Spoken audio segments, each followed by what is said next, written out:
Gente, então agora a gente vai falar da arte que eu gosto, que é a arte popular. É a arte feita pelo povo, para o povo, tudo que a gente ama. Então aqui a gente tem, assim, ó, no Brasil a gente tem muita arte popular. A gente tem o samba, a gente tem as indumentárias lá da festa do Bumba Meu Boi, tem os bonecos de Olinda, tem um monte de coisa que é assim, um arraso. O Brasil é ótimo em arte popular. Na verdade, vários países têm a arte popular como algo muito forte. O que acontece? A gente tem uma elite intelectual que muitas vezes coloca essa arte popular como uma arte que vale menos, como uma arte, enfim, que teria menos valor artístico e teria menos valor econômico, não financeiro, econômico. Gente, a arte aqui é a arte do artesanato, aqui é assim, ó, essa arte aqui pra mim é a grande arte. Por quê? Porque ela traz a ideia de trazer o retrato de uma nação. Então ela tem a ver com valores ancestrais, que no Brasil a gente tem isso muito fortemente em algumas comunidades. Tem a ver aqui com fazer referência a uma herança cultural de diferentes etnias que constituem um povo. Então tem a ver com realmente fazer resgates, né? Normalmente a arte popular, ela é um ofício que se passa de geração para geração. Então normalmente, por exemplo, uma coisa, tem lá a avózinha que sabe fazer crochê. Aí a avó ensina para a filha, que ensina para a neta. Isso é um tipo de arte popular, porque isso representa ali o retrato de uma nação. Isso é algo que é passado de geração para geração.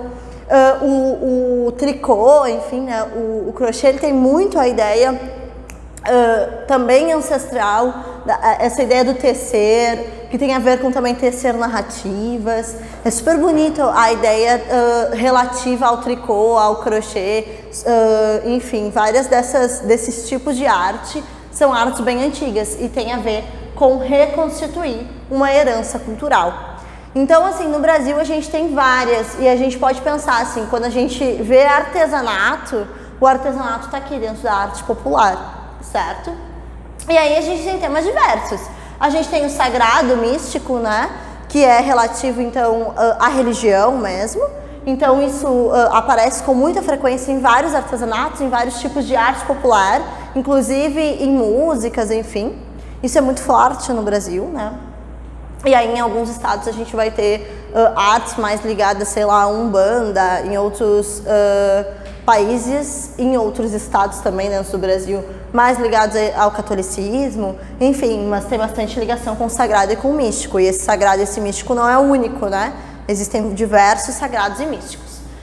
Tem ceninhas do cotidiano que aparecem, aparecem ali as indumentárias dos artefatos de festas folclóricas, enfim, a arte popular ela é muito diversa.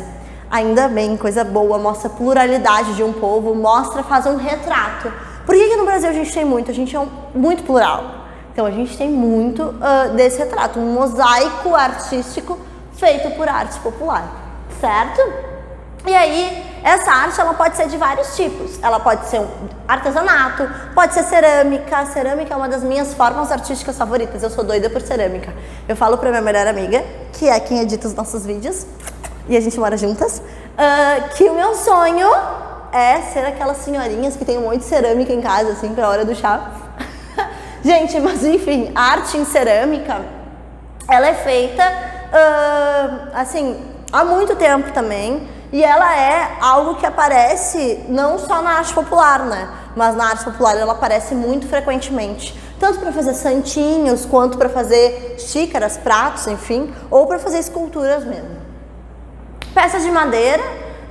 A gente tem aí no Brasil uma tradição muito grande com peças de madeira. Por exemplo, a gente teve o Aleijadinho fazendo peças de madeira, que é um dos nossos mais famosos artistas. A gente tem a xilogravura na literatura de cordel. Não sei, Raul, se der pra coloca aqui uma literaturazinha de cordel para eles saberem o que é.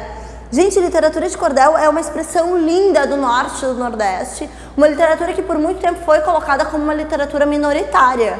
E é uma das melhores literaturas, assim, de maior qualidade, faz super críticas sociais, enfim, é bem interessante. E aí, quando a gente olha para essa arte, a gente tem que pensar como ela é produzida, quais materiais são utilizados, qual é a técnica, qual é a intenção desse criador. Então, muitas vezes a intenção desse criador é comercializar, porque a arte popular ela também tem a ver com isso.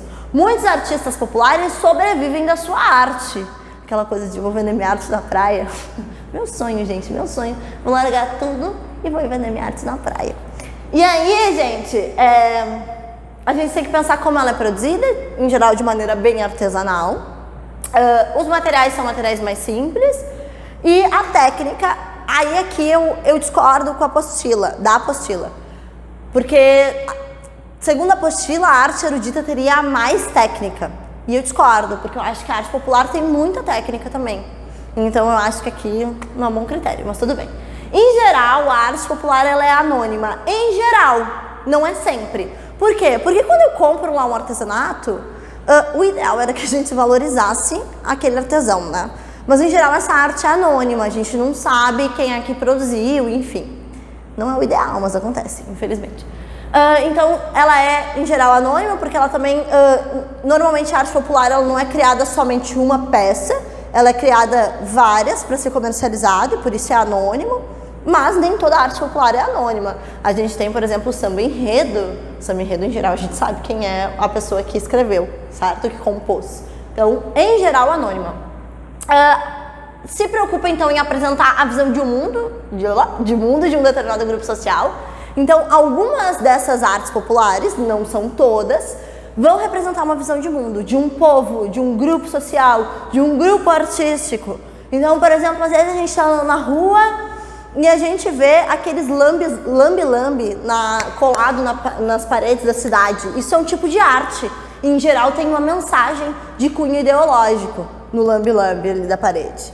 Eu adoro ficar fotografando os lambe-lambes. Até um dia roubaram meu celular. Ai, meu Deus! Gente, mas eu tô sempre por aí, tipo, ai, meu Deus! A deslumbrada da cidade. Enfim, então isso é um exemplo de uma arte popular que a gente às vezes não sabe a autoria, mas que está lá trazendo o valor desse grupo social. E aí também tem a ideia de resistir às influências da elite. Aí eu vou falar também, vou discordar aqui.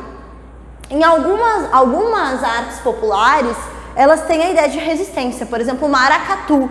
O maracatu é uma arte maravilhosa que tenta resistir às influências externas.